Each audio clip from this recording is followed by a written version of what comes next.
Alright, hey guys, welcome back to Pop Culture with Pat. So, we have finally made it to the season finale for Yellowjackets Season 2. I can't believe we're already here. It honestly feels like we just started the season, so it's pretty crazy. We're at the finale, and man, we got a lot to talk about. So, if you guys are new to the channel, just make sure that you hit that subscribe button as well as the bell button next to it. That way you get notifications for all my new videos. If you guys are subscribed and you are familiar with these videos, you know that all of these are spoiler-filled recap breakdowns of the episodes. So just a heads up, if you are new and you haven't seen the episode, make sure you check it out. Otherwise, if you don't care about spoilers, feel free to continue watching. Also want to let you guys know that make sure to check out my Yellowjackets cast interviews that I did for Season 2.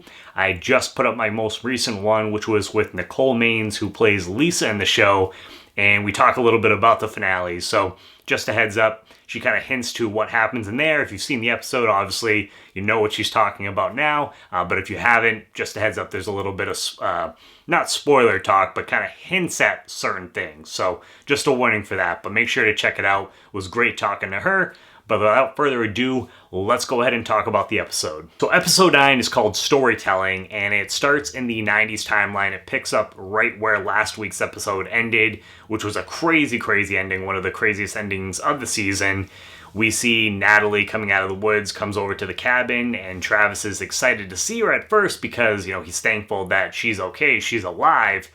But then we see the rest of the Yellowjackets, they're coming out of the woods. You hear Zombie playing by the Cranberries and realize that Javi is tied to the pole that they are carrying out and realizes that his brother is dead. Poor freaking Travis, man. You feel so bad for him. You know, started off the season, was looking for his brother, finally finds him, and then Javi ended up getting killed. I knew just once we saw the aftermath of that, it was going to be heartbreaking for him.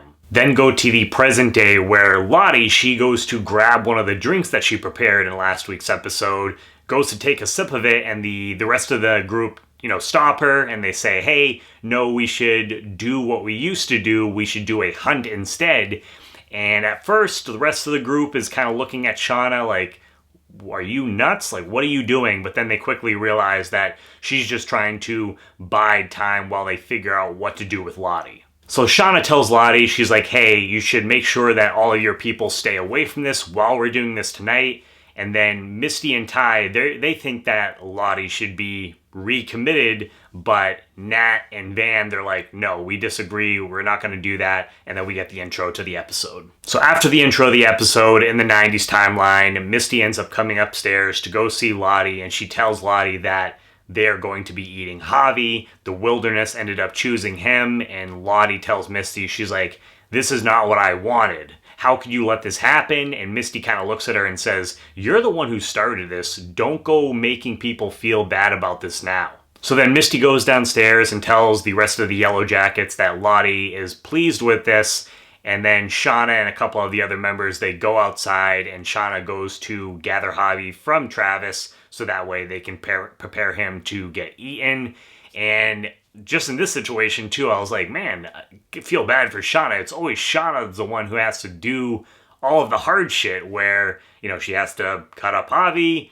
She was almost going to be killing Natalie, so she's the one, whenever it has to come time to kill someone, it's like she's the go-to person as far as that goes. And at one point, Shauna, she's over Javi's body and kind of getting him prepared. You know, they're taking off his clothes and stuff like that. And the way that the camera, it was angled on Javi and specifically around his neck and his face because she was getting ready to cut his throat. But for a second there, I was really almost expecting Javi to wake up as if he was some kind of zombie or something. I was really thinking that was going to happen there for a second. So then in the present, Misty ends up going into Lottie's office where she ends up getting her phone out of Lottie's cabinet. And while she's doing that, all of a sudden she hears someone's coming into the office, so she goes to hide. But then we see the person's shoes and then quickly realize that it's actually Walter who's come to help and rescue Misty. After that, we see Van and Ty talking, and Van says to Ty that she wants to try and reach Lottie rather than put her in a psych ward again because they had promised each other that they would always look after each other. We then end up getting another nice needle drop for the season. We start hearing St. Vincent's Sad But True playing as we see the ladies are starting to get ready for the hunt tonight. And I just want to say at this point, I mean, shout out to the team picking all the different songs for this season 1 as well. Just so many great needle drops. So shout out to that team for the people who had picked out all the music because it was fantastic. So then we end up seeing Callie and Jeff. They're in the car. They're on the way to go meet up with Shauna when Jeff is explaining to Callie how it's going to be really hard to disappear. And one of the things that he says is that we won't be able to Google ourselves anymore. And Callie just looks at Jeff and is like, do you Google yourself often? And I just cracked up at that line. Just like Jeff, with some of the stuff that he says sometimes, it's just so goofy. And I think that's why a lot of the fans have come to really love him this season. Jeff then ends up telling Callie about the whole gun situation with Shauna. And Callie kind of looks at Jeff and says, Mom has a gun? And so you knew at this point that this was going to play later on in the episode. So then they finally get to Lottie's place when they pull up to the area where Misty and Walter were before. And some of Lottie's people start coming down towards the car, which they look pretty creepy. And so Jeff and Callie, they're like, let's see if we can find somewhere else to go in, a different entrance. And so they leave, and when they go to leave, we see another car pull up, and that is Kevin and Matt. So we realize that they have been following them. So then after this, we end up getting a scene in which I think this is the scene that Nicole Maines was referring to when I was talking to her in the interview that I had with her. Again, if you guys haven't checked that out already, make sure you do, because it was such a great time talking to her. Had some really interesting stuff about Yellowjackets just in general. And so she had mentioned there was a scene in the finale that she was really proud of, one of her favorite scenes, working with Juliette Lewis. And I think it's this scene here. So Juliette Lewis, Nat, she ends up coming into the room, sees Lisa, and she tells her, basically warns her, she's like, hey, you got to get out of here. Get out of here, go get some normal clothes, and try and go live a normal life, because you shouldn't have to be here. And as she's getting ready to leave, she looks at Lisa and she just says, hey, by the way, I really appreciate you trying to teach me about forgiveness. And just this whole scene, it's not really a long scene, but it's just a really beautiful moment between those two characters. For season 2, the developing of this friendship, this relationship between Nat and Lisa has been one of my favorite aspects of season 2. And so I just really, really like that scene there. So then we go back to the 90s timeline where we see Coach Ben. He's coming back to the cabin and he sees Shauna and there's a bunch of blood. And I think initially at first he thought that maybe they had found like another animal and was kind of excited. But then he quickly realizes that no, it's actually a person that, sees like the hair and stuff like that. And so he kind of freaks out and gets ready to turn around and leave when he runs into Nat. Nat shows up and she's like, hey, where have you been all this time? And Coach asks, what happened? And then he starts telling Nat that he has actually found the place where Javi had been hiding this whole time, and that him and Nat could go there and they could probably survive, throughout the winter. He tells Nat that, hey, you're not like one of the other girls. And Nat says, no, I'm actually worse because I let Javi die in my place. And you just kind of see the look on Ben's face, and she tells him, she's like, you don't belong here, you're a good person. So we then go inside the cabin where we see Van and Travis having a conversation where Travis tells Van that she should be ashamed, and she's like, no, I'm actually not, and I don't think anyone else should be. We all are happy that we are alive at this point, and says that you should be too. And you should try and let your brother help you after everything that he went through. You should let him help you survive. We then jump back to the present day where we see Walter. He's in the compound's kitchen when all of a sudden Kevin comes into the room, and Walter plays it off really nicely that he acts like he doesn't know who he is. And so they kind of start talking to each other.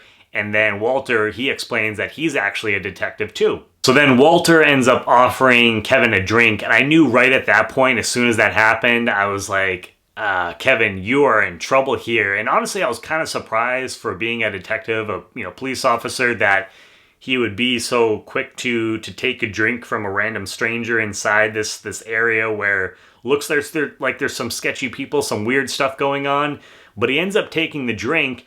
And then we end up seeing Jeff and Callie. They were coming up the stairs about to go in there when they saw that Kevin was in there. So Jeff was like, hey, go look for your mom. I actually have a plan. So then Jeff and Kevin start talking, and Jeff asks if Walter can leave so they can kind of just have a one-on-one conversation.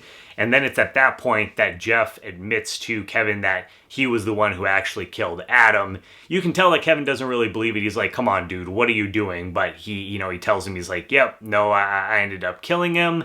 And, starts breaking down. And then all of a sudden, Kevin ends up collapsing on the floor, in which I wasn't really surprised because I figured that Walter had poisoned him. And then Walter comes out of the other room, confirms that that's in fact what he did. And then he asks Jeff if he can help him moving the body. And then poor Jeff, he's looking at Walter. He's like, what is going on? He always just gets caught up in these situations.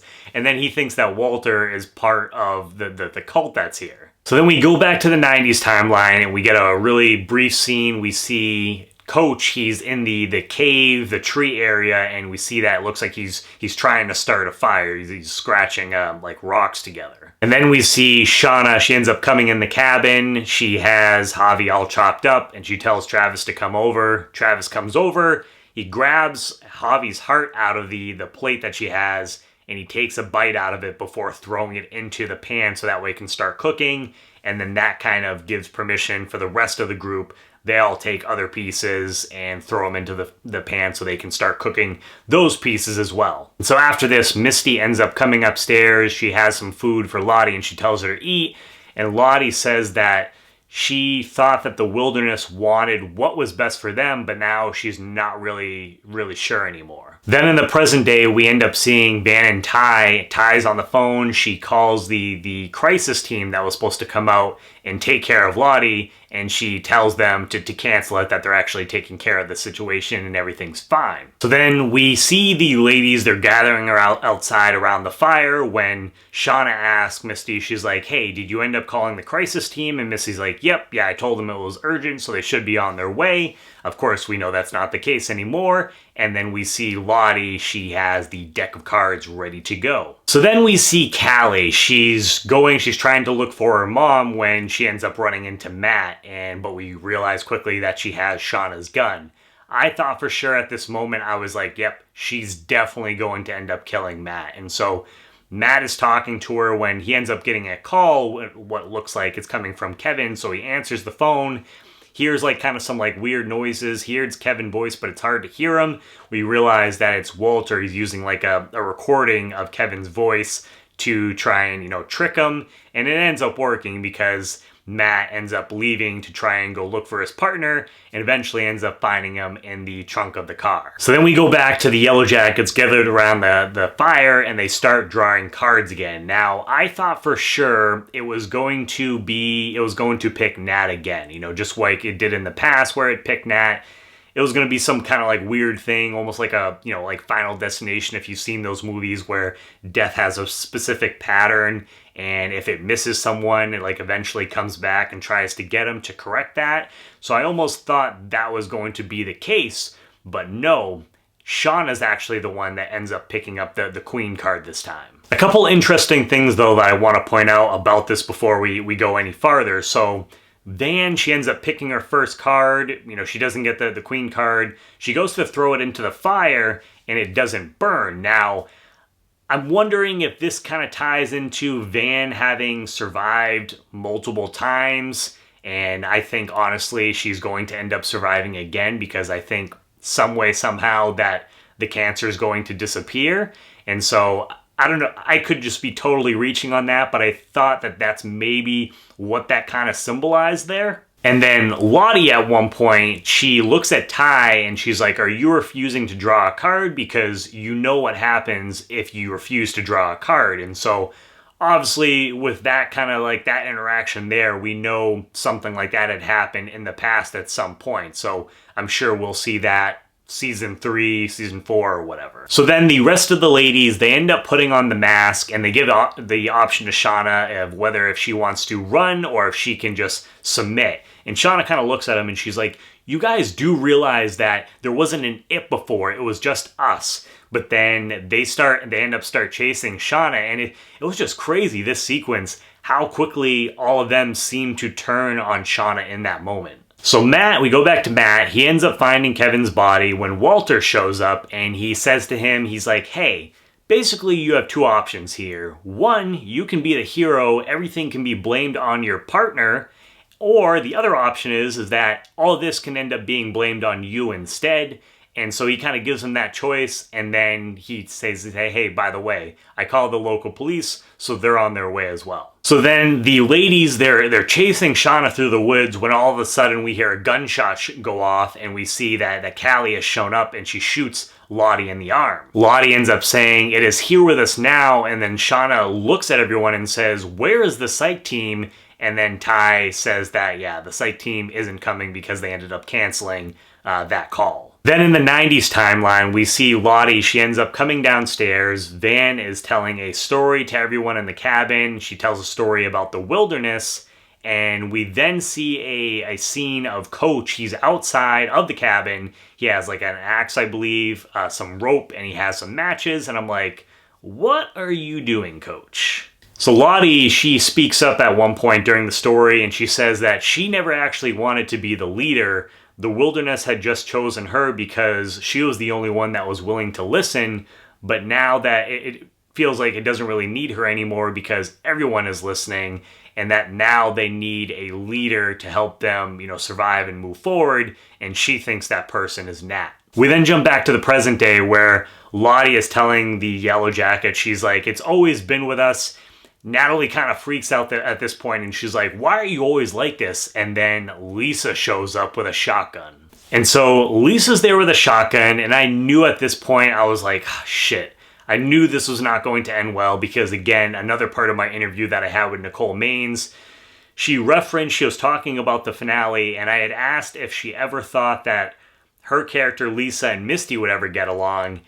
And she didn't straight up, go out and say anything, but if you guys watch the interview, she just mentions that she's like, fuck no, after what happens in the finale, no way. We then go back to the 90s timeline where Lottie says to Nat that, hey, we tried to kill you, but the wilderness wouldn't let us. And so after that, one by one, the girls start going up to Natalie as if kind of pledging like their allegiance basically to her. And so I was not expecting this. So is Nat kind of our first Antler Queen? So a couple episodes ago where we saw the adult version of Nat, that really quick flash where we saw her in the Antler Queen outfit.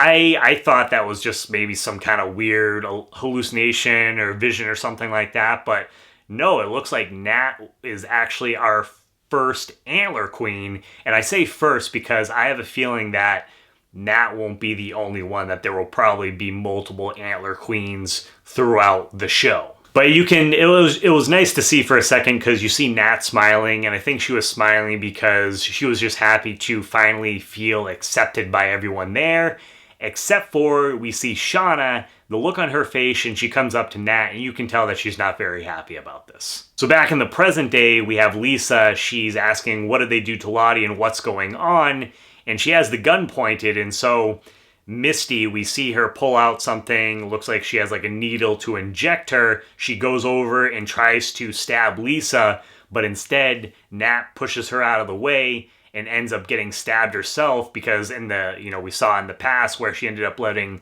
Javi die previously, she wasn't going to let that happen again, and so she steps in front and she ends up getting stabbed. Then as Natalie is basically dying, we see she has like a vision of her being on a plane. She's starting to kind of freak out. We see Javi pop up and says, hey, you don't have to worry about it. You don't have to be afraid. Adult Nat, she's freaking out and she's like, this isn't where I'm supposed to be. And then we see teen Natalie pop up next to her and say, this is exactly where we belong. We've been here for years. And then we see Lottie pop up and she says to her, it isn't evil. It's just hungry like us. It's time to let it in. So I thought this whole sequence, this like flash sequence was really interesting. I'm curious to hear if you guys have any specific thoughts on that. And then we see what looks like Natalie dies, like, at that point. So then in the present day, we end up seeing the police. They arrive to the compound and we hear them talking on the radio. They say that they found a middle-aged woman and what they assume to be a drug overdose, which is really sad just when you kind of think about what the character has gone through to kind of, for the police just to assume that. So that just made me feel really sad, more sad for the character than I was already. Walter then finds Misty, he comes over and he tells her, he's like, hey, I was able to take care of the Adam situation, so you and your friends are all set. But then Misty cries out to him and says, I just killed my best friend. Then we see Ty and Van, they go over to where Lottie is and they say, hey, they're gonna be taking you and keeping an eye on you for a little while, but we're gonna come and visit you. And Lottie says, we gave it what it wanted. It is pleased with us, and you'll see. And that kind of ties back to what I was saying earlier, because at that moment, the camera kind of focuses specifically on Van.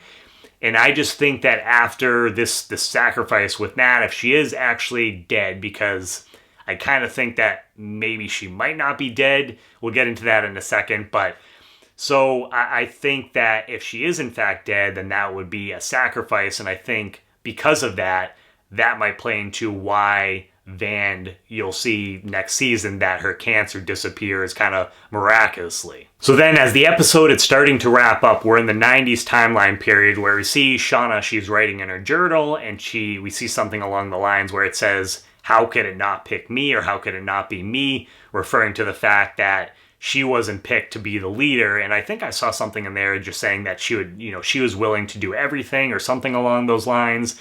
And that how she used to thought that Jackie made her feel invisible. Little pieces that I was able to, I think, pick out like real quick. But then all of a sudden she starts sniffing. She smells something and realizes the cabin is on fire. And so she goes to wake everyone up, to tell everyone to grab as much stuff as they can to get out of there. And when they're trying to get out of there, the cabin is actually like locked, so they can't get out right away. And then you realize that, oh shit, Coach fucking tied them in there, trapped them in there basically, and was trying to kill all of them. So much for him being kind of holier than thou and being better than the rest of them when he was trying to murder a whole group of people at the end of the episode. And so eventually they do end up, they grab as much stuff as they can. They end up breaking up out of the cabin. And then there's some really cool shots we see of all of them looking at the cabin as it's going up in flames. There's some really beautiful shots there. And so I am curious now, do you think that, well, one, we know why in the beginning of season one, like the pilot episode, we see them all out by a fire. They all have like those, those coats and stuff like that. So we kind of know why they weren't in the cabin at that point, because they don't have the cabin anymore. But the other thing is, do you think that the rest of the Yellowjackets will end up finding Coach where he's back in the cave or the tree where he was hiding out? And some of the other things I'm curious to get your guys' thoughts on. What do you think will happen with Lisa now that Natalie, if she is dead? What do you think is going to happen with her character? Do you think that she's going to leave the compound? I mean, I imagine so, or Lottie's kind of going away. Is she going to try and live like her own life? What do you think is going to happen with her? Also with Callie, I'm curious what happens with that character now that it seems like everything is wrapped up with the Adam storyline. So I'll be curious to see where do you guys think that they might take her character in a season 3 or just, future of the show. Another question is, where is Crystal's body? Because where we saw that, it kind of disappeared, didn't seem like, or at least we didn't see that it was in the cave area where Coach is right now. I mean, it could be, maybe it was just in an area that we couldn't see. But do we think, is that something that's going to pop up in season 3? And then now it seems like that Natalie is our Antler Queen. So we finally get to get an answer of who at least one of our Antler Queens are. Because like I said, I don't think she is going to be the only Antler Queen. I think that there are probably going to be multiple throughout the run of the show. But she's at least the first one that we officially see. I'm curious if we're going to see the Teen Natalie in the Antler Queen get up at some point, in season 3 or whatever. And do you guys think that adult Natalie is actually dead? I was kind of thinking that maybe Walter had given Misty that the stuff that she had in there wasn't actually lethal, and maybe it just kind of made it that so she didn't have a pulse for a certain amount of time or something. I could be totally reaching there, and I'm just kind of hoping that adult Natalie is still alive. I know that Juliette Lewis, I think I saw an interview or something where like she was kind of unhappy with how her character was in the first season, so I don't know if maybe she wanted off the show. Who knows? But yeah, I'm curious to get your guys' thoughts on that too. Do you think that Nat is actually dead, or could we end up finding out that she actually survived that somehow? But I think I'm probably going to end up going with that she's dead, just the way that we got that vision and how that all ended. But yeah, guys, that is the end of the episode. That is the finale, the end of season 2. Real quick, guys, I just want to say, again, it has been so much fun talking to you guys about all the episodes this season, getting to interview the cast members that I've talked to and getting to share those with you guys as well. I honestly, I just can't thank all of you so much. I've gotten a good amount of new subscribers from this season, and you guys are awesome. That means a lot to me. I try as best as I can to go through, because this is like the most amount of comments that I've gotten in like a short period of time. So I've been trying my best to go through and to respond to like every single one that I can. Again, because I just really appreciate you guys not only watching the video, but taking time out of your schedule to actually comment on it and interact with it. So again, I just want to say thank you so much for, if you've subscribed to the channel. Thank you for being a subscriber, for just interacting, watching the video. You guys are so awesome. I can't wait. Unfortunately, it's probably going to be a little bit more of a wait until season 3 comes out, but I can't wait to continue talking about the show and just interacting with you guys. It's been a lot of fun. Again, if you guys are new to the channel, go ahead and hit that subscribe button as well as the bell button next to it, so that way you get notifications for all my new videos. I'll also be doing, when I'm not talking about Yellowjackets, I talk about other TV shows, movie reviews, do different interviews and things like that. So hopefully there's some other stuff on the channel that you guys will like and find interesting. Share it with your friends if you like. Make sure to check out my Yellowjackets interviews. Like I said, I will have that in the description as well at like the end of the video, so you can click on like the links there. And yeah, again, thank you so much. You guys are awesome. And as always, guys, please make sure to check back for more Pop Culture with Pat.